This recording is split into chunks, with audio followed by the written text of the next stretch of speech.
Amados, antes da gente iniciar a palavra, eu queria falar sobre o culto da semana passada. O Senhor falou conosco sobre sementes. Ele fez uma pergunta para nós, dizendo quais são as sementes que você tem carregado. Sabe, isso foi algo muito forte no nosso coração. Não sei se você lembra ainda, ou talvez você possa ter se esquecido, mas nós estamos no ano da colheita. Então o Senhor, ele meio que deu uma continuação daquilo que é a mensagem que foi na semana passada. Se você não assistiu, tem na rede social, ela foi forte.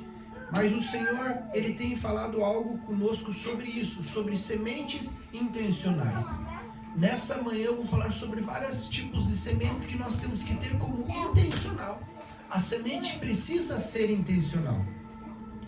Sabe, e até algo falando sobre uma semente intencional, nós como corpo, nós estipulamos, aquilo que nós testificamos do Senhor, um propósito ao qual nós ficamos 7 dias em jejum e em oração. O Senhor colocou para nós que nós deveríamos acordar às 4h16, que é um horário representando Hebreus capítulo 4, verso de número 16. E isso foi muito forte, porque Deus, ele falou conosco algo poderoso. E nesses dias, o Senhor, ele fez várias coisas para nós. E uma das sementes intencionais nossa foi nós acordarmos ali de manhã. Sabe, foi nós separarmos um jejum, não importa qual você fez, o que você tirou. Mas como o pastor Gabriel falou aqui, Deus, ele não está se importando apenas com o sacrifício, mas sim com a obediência. Por isso, aquilo que nós propormos a Deus, nós temos que fazer, para que a gente não faça voto de tolo.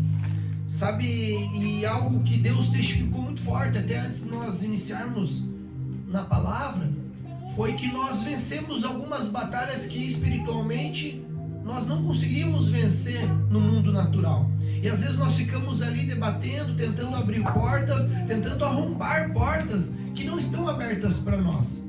E sabe, e no mundo espiritual o Senhor falou, não, vocês venceram, é isso que vocês precisam. Só que mais do que um tempo de propósito, isso foi como se um romper.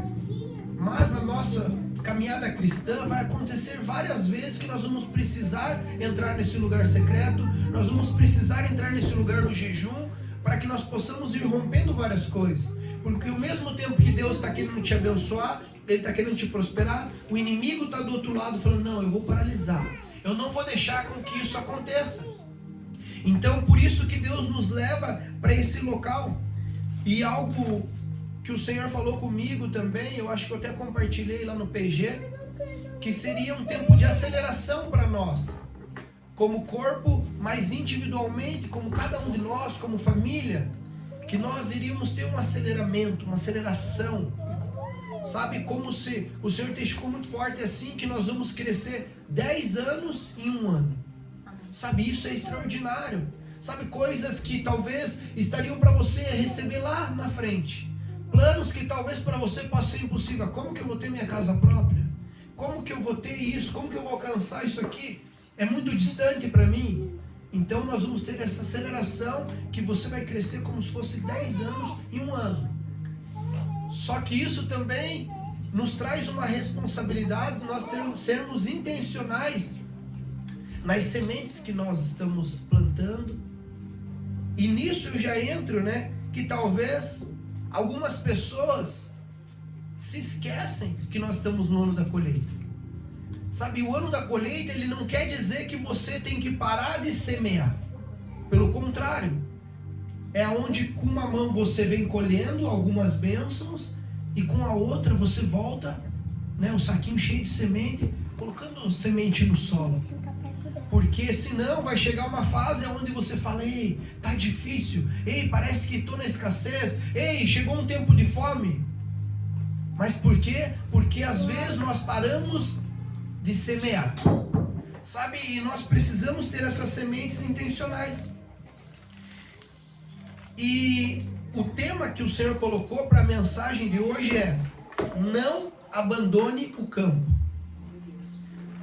Não abandone o campo, porque o semeador, ele não pode abandonar o campo.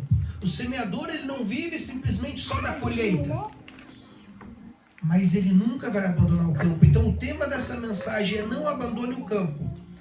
O texto base que eu quero ler com vocês é lá de Gênesis capítulo 26, verso de número 1.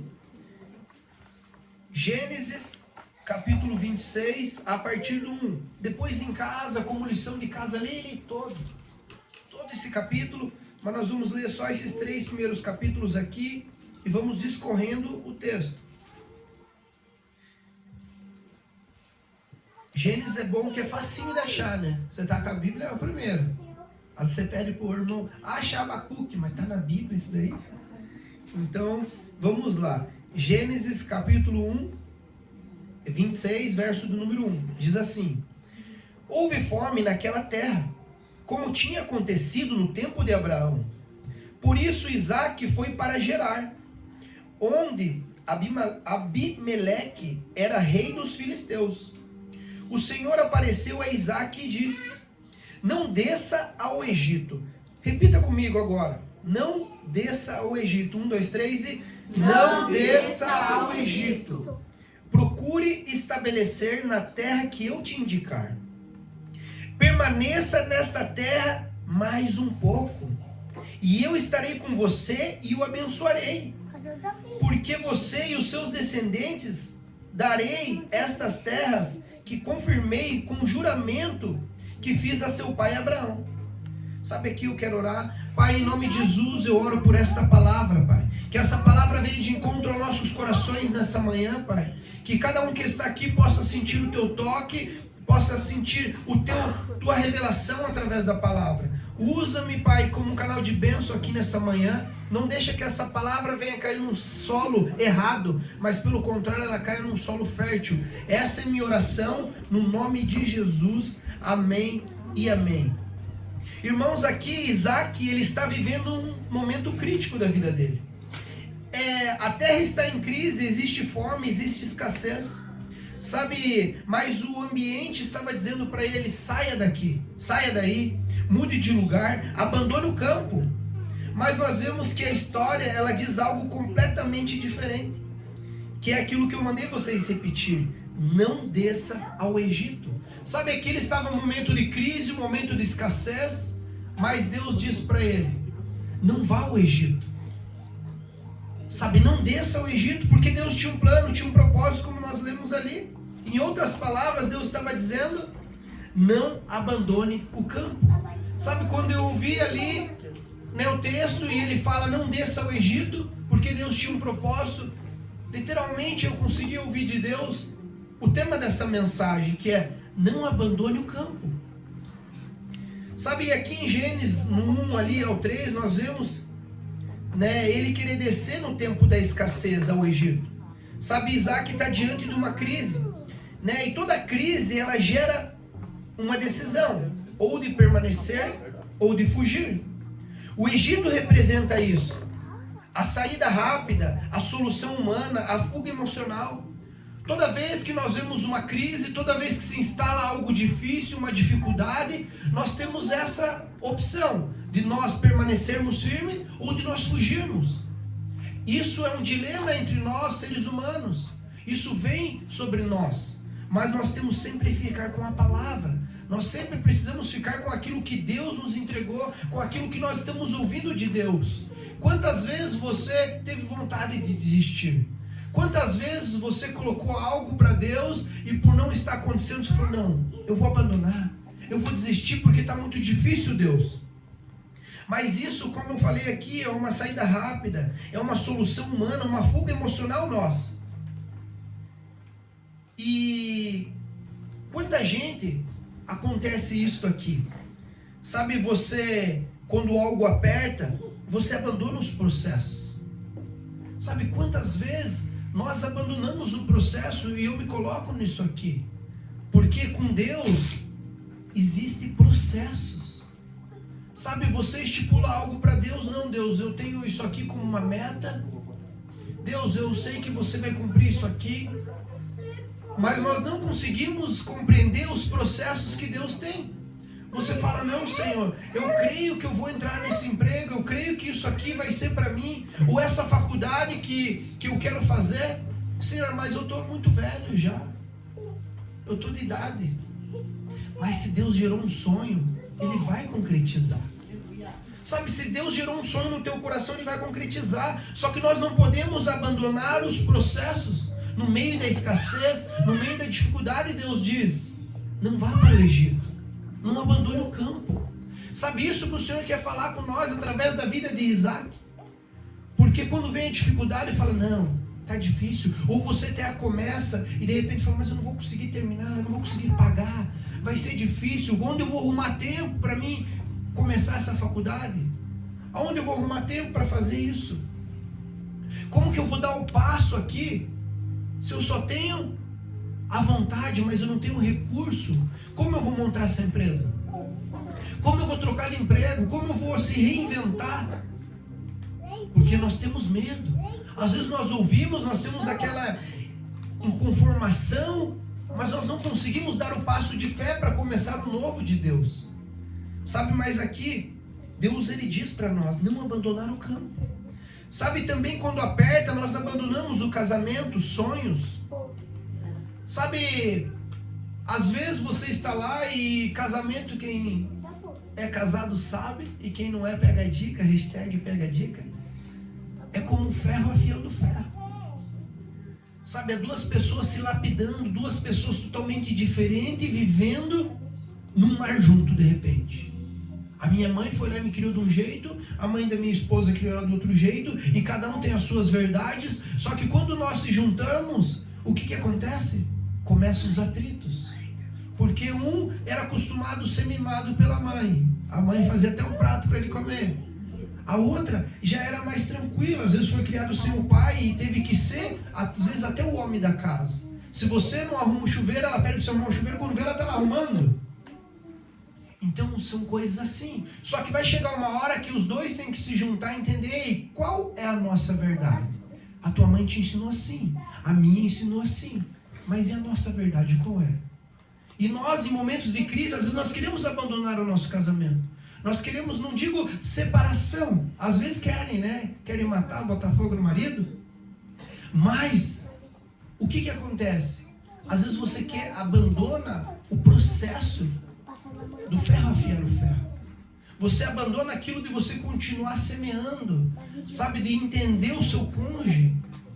De você saber que às vezes você vai ter que tolerar algumas coisas, você vai ter que aguentar outras. E casamento é isso. Mas nós não podemos abandonar os sonhos que nós temos juntos também. Como casal. Ei, amor, lembra quando nós sonhávamos aquilo? O Senhor entregou isso para nós. E por que os nossos olhos não estão mais nisso? Será que pelo momento, pela fase de dificuldade, nós não conseguimos mais sonhar?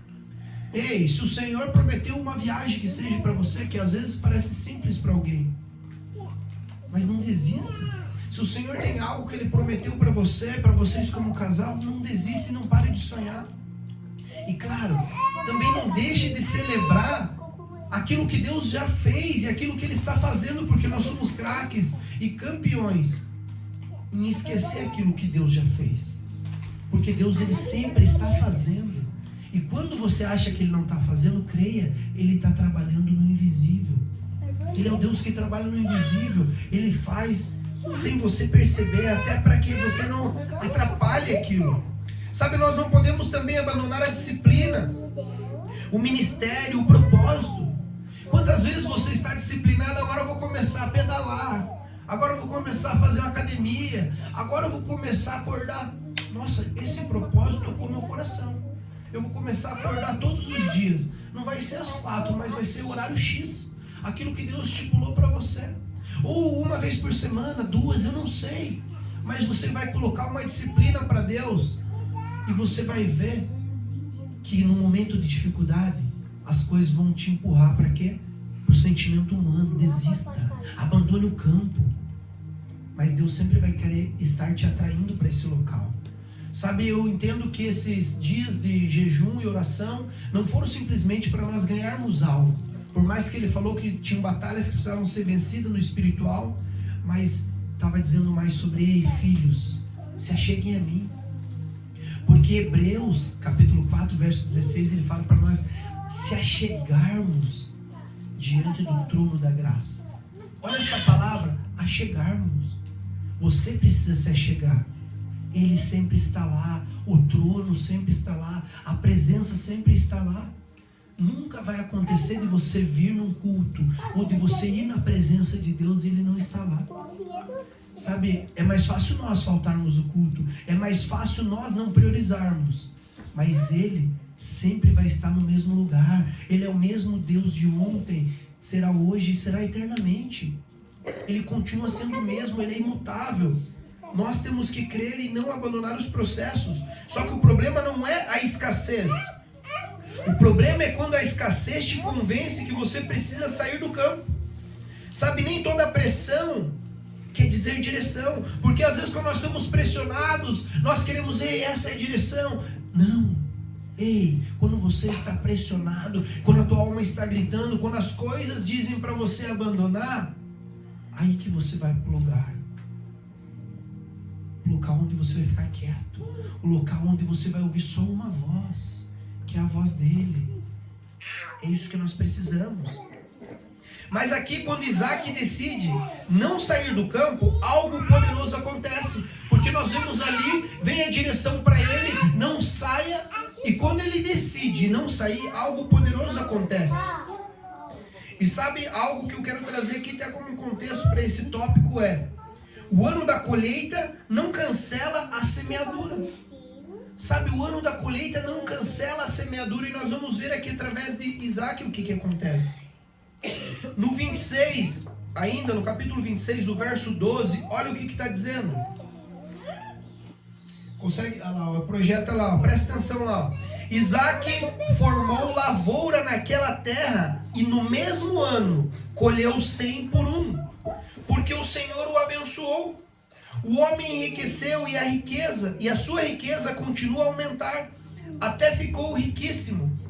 Possuía tantos rebanhos e servos que os filisteus os invejavam.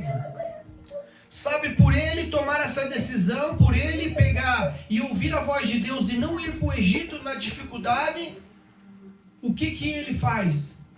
Ele colhe 100 por 1. Ele colhe 100 por 1 naquela terra dos filisteus. Então nós vemos que isso aqui é forte, isso aqui é poderoso. Às vezes você quer sair, abandonar o campo, porque você quer novidade, porque você quer que as coisas aconteçam, porque você acha que o teu casamento vai melhorar ali, porque você acha que lá os teus sonhos vão se cumprir. Mas o Senhor fala: ei, continua no campo, continua semeando. E aonde ele queria fugir, aonde era a dificuldade, você prestou atenção, aqui não era num local favorável, era num local de dificuldade. Ele falou: continua. E ele continuou e ele semeou. No 12, Isaac formou lavoura naquela terra e colheu 100 por 1. Sabe, glória a Deus. E essa palavra veio de encontro, porque quando o Senhor falou sobre uma aceleração do propósito das coisas, isso aqui veio muito de encontro.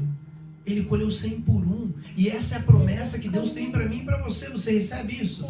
Você recebe 100 por 1 sobre a sua vida. Imagine aquilo que você plantar, 100 por 1 vai acontecer, glória a Deus. Só que agora vem o peso. Sempre você vai ter sementes boas e sementes ruins.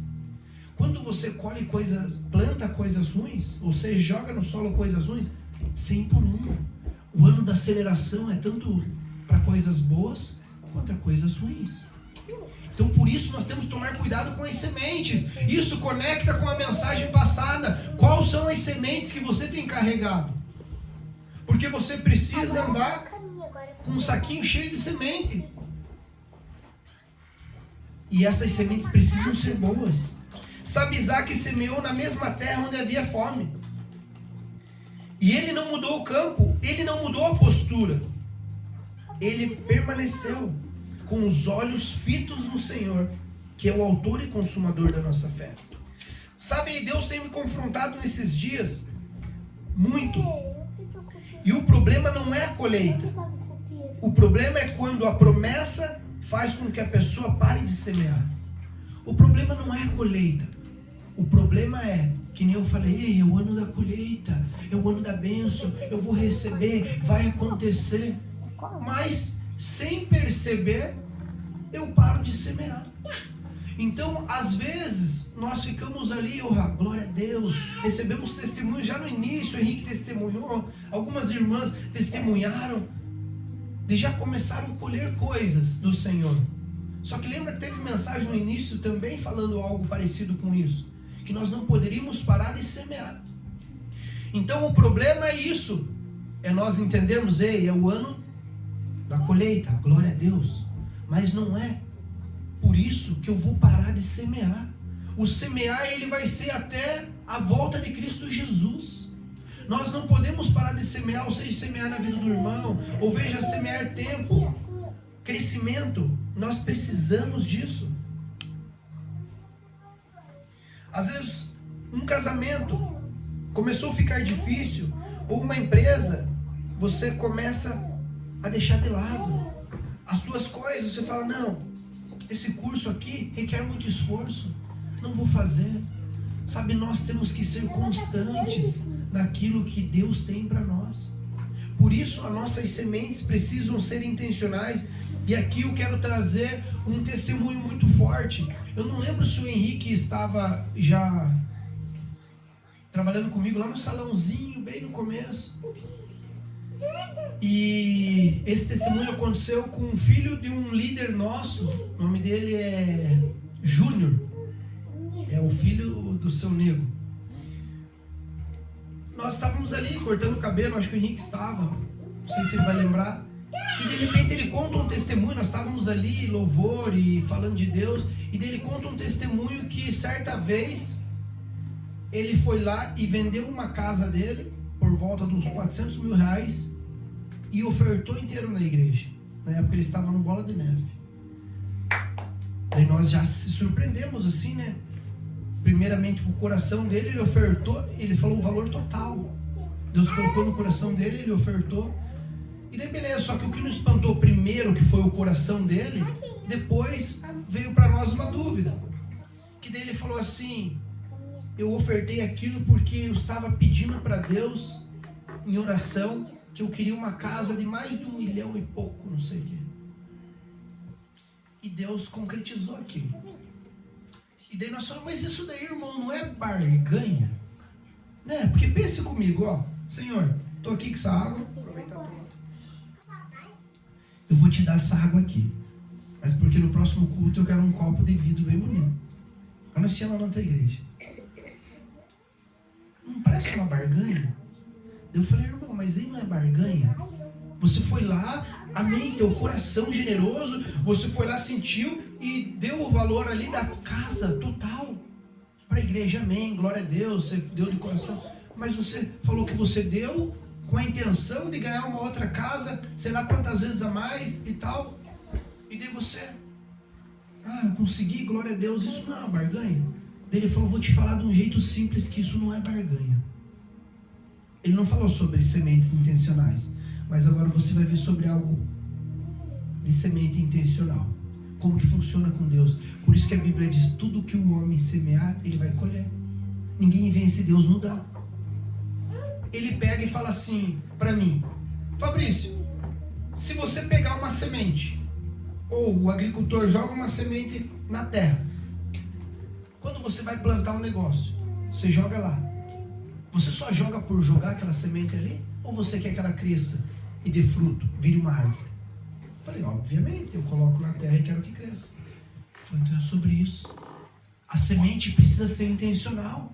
Existem sementes intencionais, só que ali algo ele me ensinou sobre isso. Não é sobre dinheiro. O que eu aprendi com ele é sobre sementes intencionais. Aqui eu trouxe a história de como ele fez ali, e o coração dele não tem como nós julgarmos. O que eu julgo, e até hoje para mim é como se fosse uma barganha. Mas o coração dele não tem como eu dizer.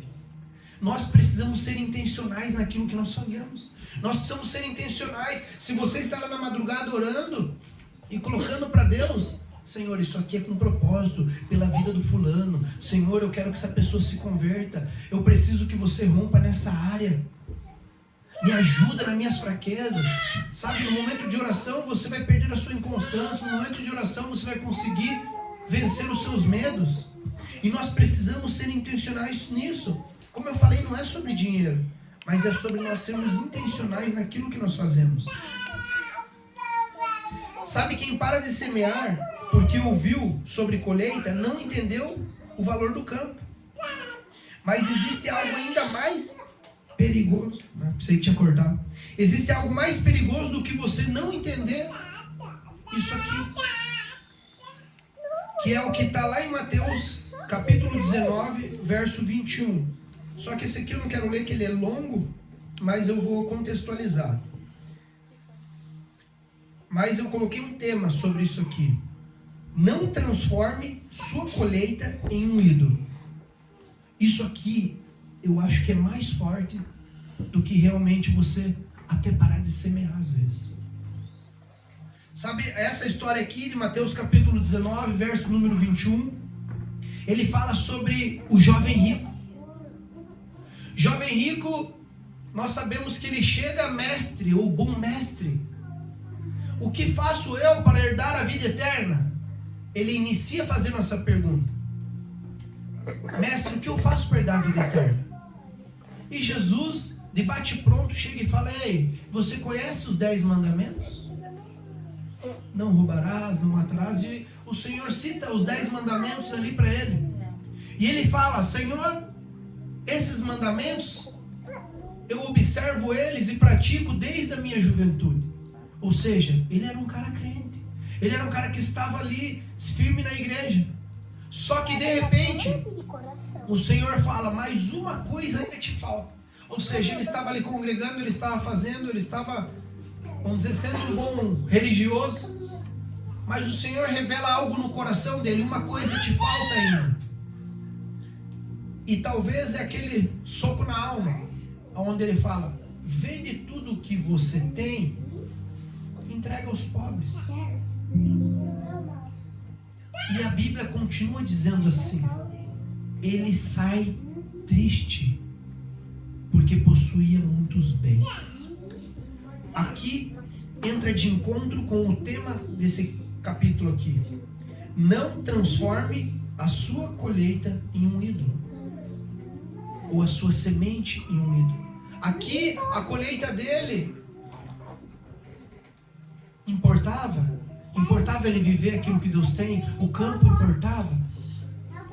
Não, porque a hora que Deus confrontou uma coisa que estava no coração dele, e Jesus fala: vem e segue-me. Jesus queria ele junto, como um discípulo.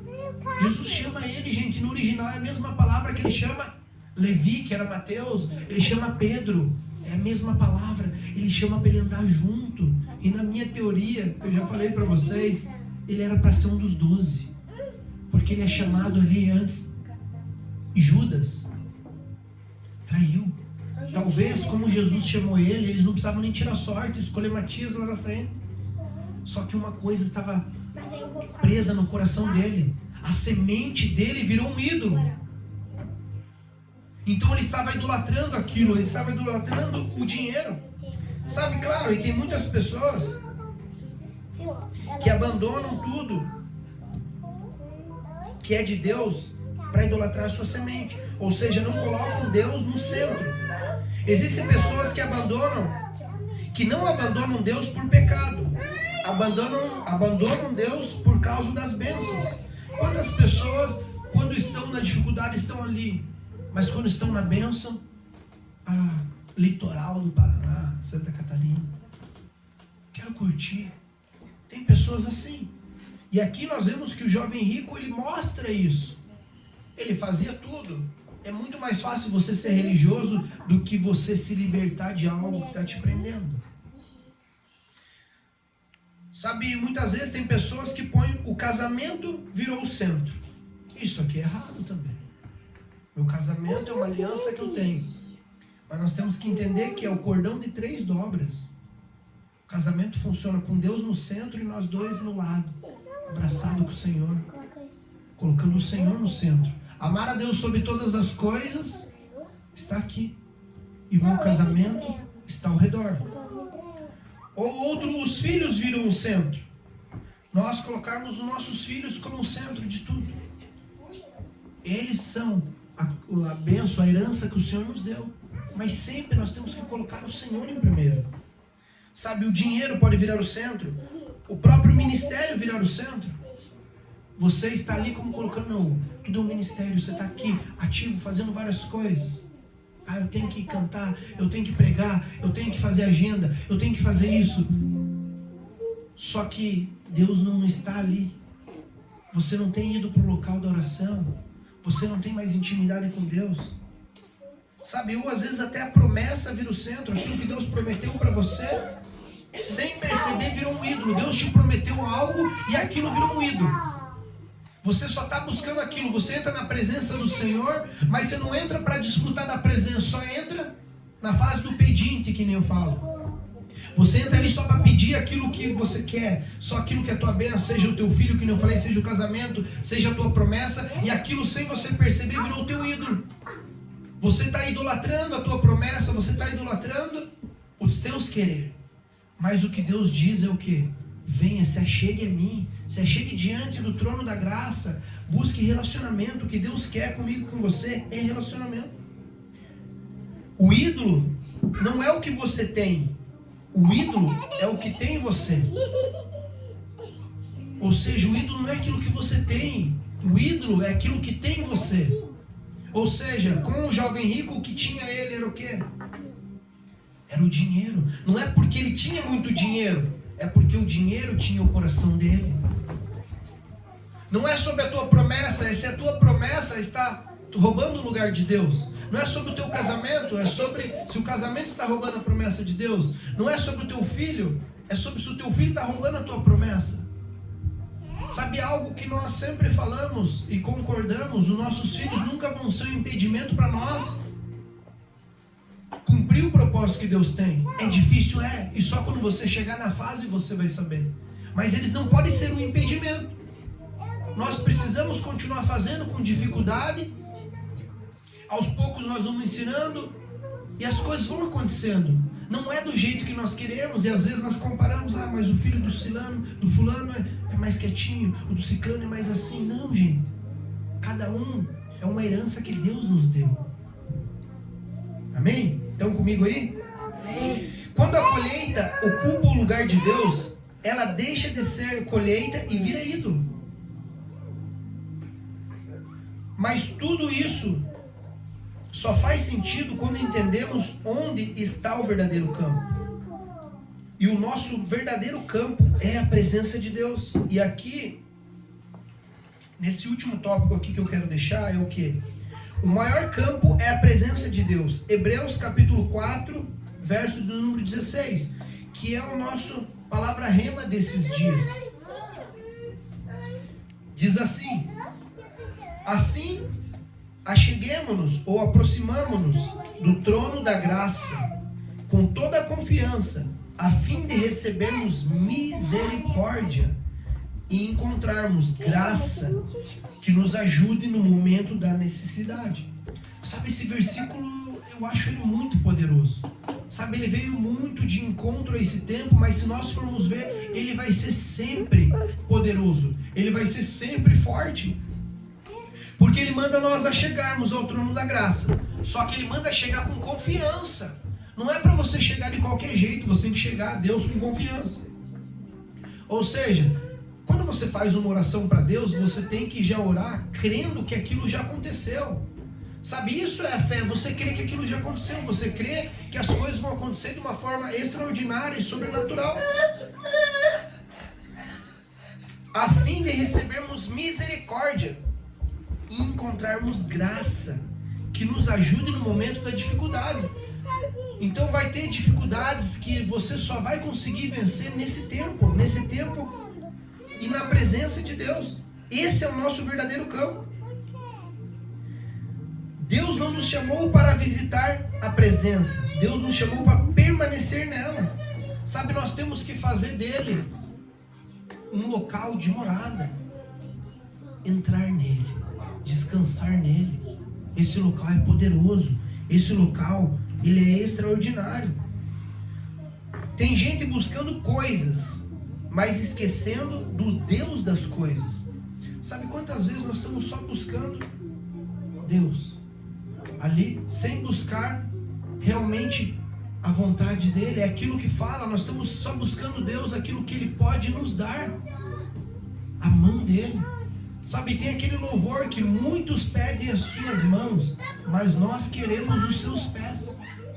É sobre isso, é sobre um local, é sobre nós entendermos que nós somos chamados como Maria, de estar aos pés, de estarmos nesse local da busca, porque lá no local da busca tem a resposta, e não tem o abandono da presença. Buscar a promessa é não abandonar o lugar da intimidade. Sabe, o campo mais importante não é o campo da conquista, é onde você permanece diante de Deus. Então nós precisamos permanecer nesse local. Se o louvor quiser subir, para parecer que está acabando. Então é esse o local. Sabe, nós precisamos entender qual é o campo mais necessário para as nossas vidas. E o campo é o campo da presença. Sabe, porque se nós se achegarmos a Ele, todas as demais coisas serão acrescentadas. A Bíblia diz: buscai, pois, o reino de Deus e a sua justiça, e as demais coisas lhe serão acrescentadas. Então por que muitas vezes nós estamos correndo atrás de várias coisas, tentando pelo braço humano, sendo que é só buscar Ele, é só priorizar o Senhor? Sabe, essa é uma palavra rema que nós temos sobre a nossa vida, que nós temos que buscar a Deus, e as coisas vão ser acrescentadas. Quantos milagres nós vivemos, quantas coisas nós experimentamos, por estar na presença do Senhor, por estar nesse local, nesse ambiente. Então, se tem algo que nós precisamos entender hoje, é que nós não podemos abandonar o campo.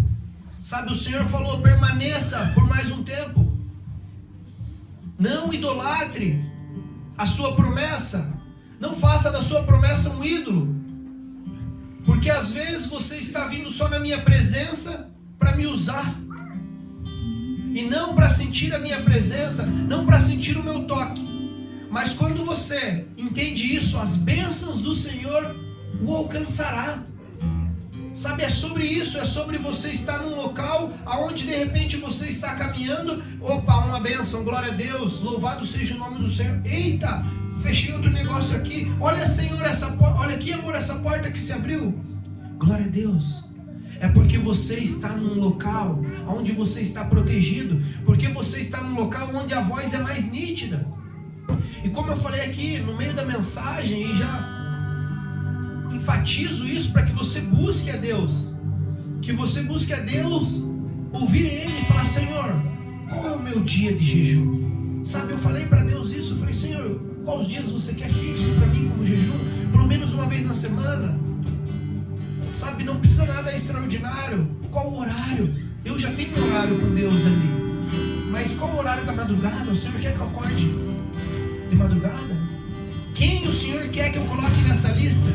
Ou quem você quer nas poltronas aí do seu lado? Sabe, algo também muito poderoso que Deus falou para nós, todos nós como igreja. O Wellington saiu, mas o Senhor mostrou algo muito forte. Como se basicamente cada um que estava ali dentro do PG dele ia ser uma estaca, um pilar, digamos assim. Como se cada um vai ter o seu próprio PG, que esse seria um tempo de crescimento ali, mas cada um ali ia ser forjado, fortalecido pelo trabalho que o Henrique iniciou ali, porque muito tempo de oração, muito tempo na presença, mas com que cada um vai ter esse crescimento para ser coluna, e coluna quer dizer liderança, coluna quer dizer aquela pessoa que vai estar nesse local da presença.